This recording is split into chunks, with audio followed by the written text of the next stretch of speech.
Hi leaders, we are going to start this week off with mental toughness training. And this is going to be our mental SEAL training. And if you've heard me talk in the past, you know I'm a big fan of the Navy SEAL training. And we've been talking a lot about compassion and that has a place when we are in crisis mode. But what it takes to be a real leader is that voice that we talked about of fear versus strength and courage, that we are going to talk about what it takes to start toughening up our mind and making the choices to be a leader, not just when it's convenient, not just when life is easy, but when everybody else is crumbling, what it takes to be the one strong strength, wisdom leader in your community or in your group or just even within yourself. Listening to that voice, I heard something referring to the voices in our head, and we've talked about that a lot so far, but the whiner versus the whisperer, because the whiner's really loud, and that inner roommate that we've talked about is really loud, but underneath that there's a strength that's already inside of us, and that's the whisper. The whiner is the I'm just not that, whatever it is, I just not that way, or I just wasn't born with that, or whatever these excuses are. But underneath that, if you listen, there is a whisper that says, you've got this, you can do this. And if you didn't have that within you, you wouldn't even have the mental capacity to have the conversation with yourself about the possibility of being a leader if that wasn't already within you. It's within all of us, buried underneath maybe circumstances or this voice that we've gotten used to listening to. But we all have this ability to listen to, strengthen, and choose to be mentally tough. And that starts with these small decisions. So what we're going to do this week is start talking about the pillars of mental toughness. The pillars of mental toughness. And because we have to. And I don't know about you, but in the crises of my life, I've had people ask me, like, how do you do it? Or how did you get through that? And it's because you have to, right? Because you don't have a choice. There's not an out button or an I give up button. You have to drudge through. You have to get through it. How you get through it is up to you, but you have to keep moving on.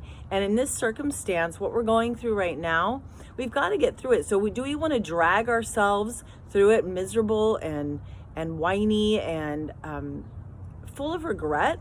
Or do we want to look back on this situation and say, I'm proud of myself, and I listened to that whisper underneath the whiner, behind the whiner, that has the potential of strength, of power, of growth.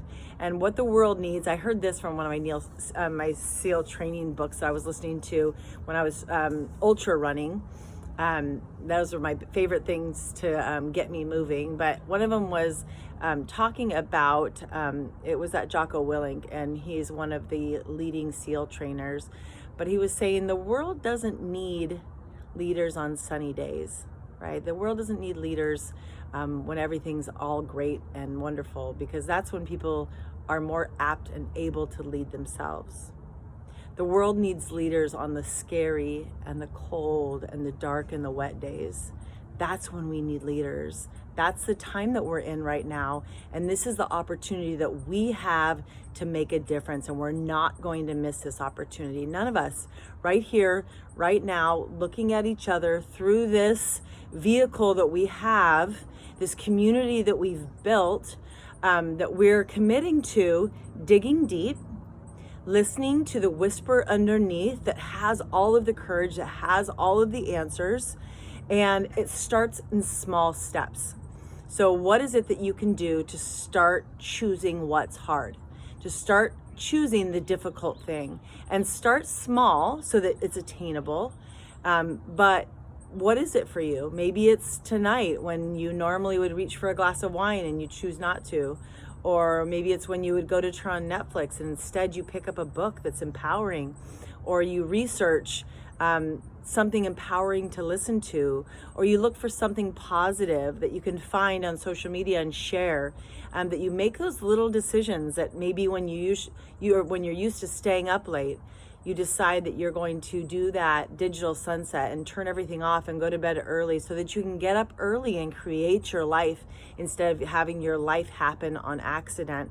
But we're going to choose hard things today. So what is it for you that you can do today to choose what's hard?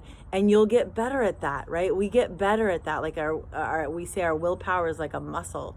It gets stronger. So is our mental toughness. So this first pillar is recognizing what we don't want to do, recognizing that we have a tendency as human beings to choose for what's not helpful, to choose for things, choose things that maybe aren't things that will build us up and strengthen us, even though that is ultimately what we want.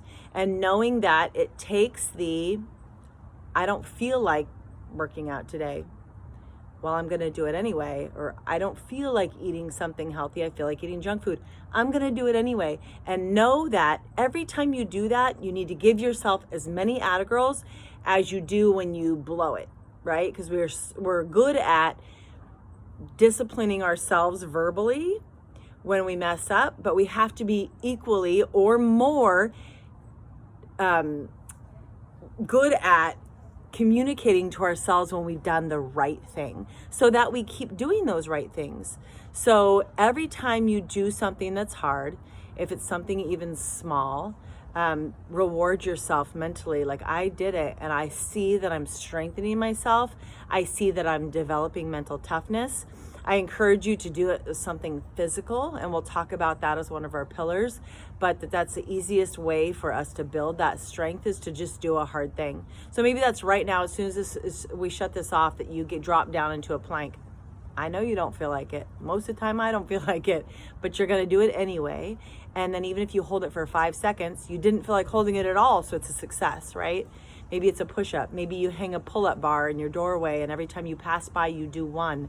Maybe it's every time you go into the kitchen, you've got to do 20 squat jumps before you enter into the kitchen. Maybe it's closing down that kitchen between meals like we talked about. The kitchen is closed to 3 to 4 hours between meals and it's not open again unless you're just going to get some water. Giving your digestive system that break is a great way to strengthen that mental toughness, and we know that that's something that's really good for us. So we're going to talk about a different pillar every day for the rest of the week. Today we're just going to start choosing what's hard and recognizing that we are entering into the next phase of our leadership training, which is building this mental toughness. And we're going to have pillars to do that, steps to do that. Today is choosing what's hard all day today. Right when you shut this off, do something you don't feel like doing because you know it's good for you. All right, maybe it's a push-up, maybe it's a squat, maybe it's a burpee, whatever it is, do it. Tell somebody you did it. Challenge somebody else to do it. All right, love you guys. Bye.